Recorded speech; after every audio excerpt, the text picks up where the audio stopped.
आप देख रहे हो Jolly the death story Sunil Kumar के साथ। जोली द डेथ स्टोरी में आज की यह कहानी हमारे साथ शेयर की है मुंबई के रहने वाले योगेश जी ने। तो सबसे पहले योगेश जी आपका बहुत बहुत धन्यवाद अपनी कहानी हमारे साथ शेयर करने के लिए। लेकिन इस कहानी में आगे बढ़ने से पहले अगर आपने हमारा चैनल अभी तक सब्सक्राइब नहीं किया है तो कर लें, साथ ही बेल आइकन भी जरूर दबा दें ताकि हमारे आने वाले वीडियोस की नोटिफिकेशन आपको मिलती रहे। तो चलिए बढ़ते हैं आज की इस कहानी की ओर। उस समय मैं पुणे में एक शादी में था। शादी अटेंड करने के बाद मैं खेड़ला की ओर लौट रहा था, यानी कि मैं अपने घर की ओर लौट रहा था। लेकिन अब तक रात काफी ज्यादा हो चुकी थी, तकरीबन रात के 11:30 बज चुके थे।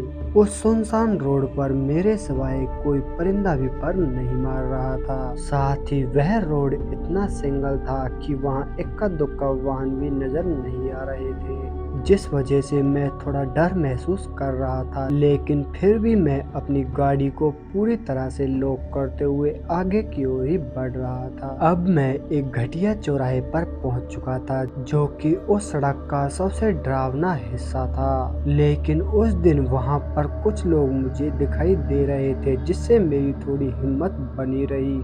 लेकिन तभी कुछ देर बाद मेरी गाड़ी अचानक से बंद हो गई और जैसे ही मैं गाड़ी से नीचे उतरा तो जो लोग मुझे आते वक्त दिखाई दे रहे थे अब वो वहां नहीं थे। अब मैं उस जगह पर अकेला ही था, जिसके चलते मेरी दिल की धड़कनें थोड़ी बढ़ने लगी, जिसके चलते मैं डर के कारण दोबारा गाड़ी के अंदर ही बैठ गया और पूरी तरह से गाड़ी को अंदर से लॉक कर लिया और भगवान का नाम लेते हुए मैं गाड़ी में सेल्फ मारने लगा, जिसके चलते गाड़ी भी स्टार्ट हो गई कि तभी मेरी नज़र सामने वाले एक पेड़ पर गई, जिस पर कुछ हलचल सी हो रही थी। मैंने सोचा कि शायद कोई पक्षी होगा जिसकी वजह से यह पेड़ हल रहा है और तुरंत मैंने गाड़ी को आगे बढ़ाने का सोचा। अभी मैंने गाड़ी कुछ दूरी पर बढ़ाई थी कि एक नौजवान लड़का उस पेड़ के पास खड़ा हुआ नजर आया, जिसे वहां देखने के बाद मैं बहुत ही ज्यादा घबरा गया।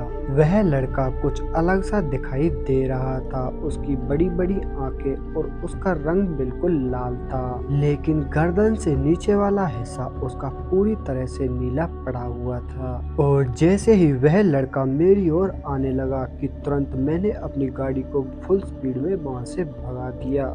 जैसे तैसे करके मैंने उस जगह को पार कर लिया और पार करते ही मैंने पीछे की ओर निगाह घुमाई, यह देखने के लिए कि कहीं वह लड़का मेरे पीछे ही तो नहीं आ रहा है। मेरे पीछे देखते ही मेरा शरीर पूरी तरह से कांपने लगा, क्योंकि वह लड़का मेरे पीछे ही खड़ा था और मेरी ओर ही घूर रहा था।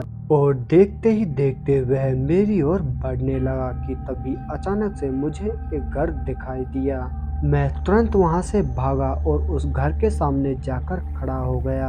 लेकिन वह घर काफी ज्यादा पुराना था, परंतु वहां काफी ज्यादा उजाला हो रहा था, जिस वजह से मेरी थोड़ी हिम्मत बन रही थी। मैं अभी वहां पर खड़ा हुआ ही था कि अचानक से वह लड़का मेरे करीब आ गया। लेकिन अब तक उस इंसान का चेहरा पहले से भी ज्यादा भयानक लग रहा था, जिसे देखने के बाद मेरे रोंगटे खड़े हो गए। लेकिन अब तक मैं इतना ज्यादा डर चुका था कि मैं उस डर को सहन नहीं कर पाया और मैं वहीं पर बेहोश हो गया। और जैसे ही मेरी आंख खुली तो पाया जिस घर के सामने मैं जाकर खड़ा हुआ था वह उस घर का मालिक था, और साथ ही उनके साथ आए कुछ लोग भी थे, जिनके पूछे जाने पर मैंने सारी बात उनको बता दी। और तभी उस मकान का मालिक मुझसे कहने लगा कि उसी जगह पर मेरा घर 20 साल से बना हुआ है और मेरा पूरा परिवार इस घटना से बीत चुका है, जिसके चलते मैंने अपना पूरा परिवार खो दिया। लेकिन उसके बाद मैंने कुछ ऐसा इलाज करा लिया कि वह मेरे आसपास भी नहीं आ सकता। दरअसल वह एक आत्मा है जो बहुत सालों से उसी जगह पर घूमती है और वहां से गुजरने वाले लोगों को अपना शिकार बना लेती है। लेकिन तुम्हारी किस्मत अच्छी थी जो तुम मेरे घर के सामने आकर खड़े हो गए, जिस वजह से तुम्हारी जान बच गई। उस इंसान के इतना कहते ही मेरी रूह कांप उठी और उस हादसे को मैं आज तक भी नहीं भुला सका। तो दोस्तों इस कहानी में बस इतना ही। कहानी अगर आपको पसंद आई तो लाइक शेयर जरूर करें। तो मैं आपका दोस्त सुनील कुमार मिलता हूँ आपसे बहुत जल्द एक और ऐसी ही सच्ची घटना के साथ। तब तक के लिए बाय एंड टेक केयर।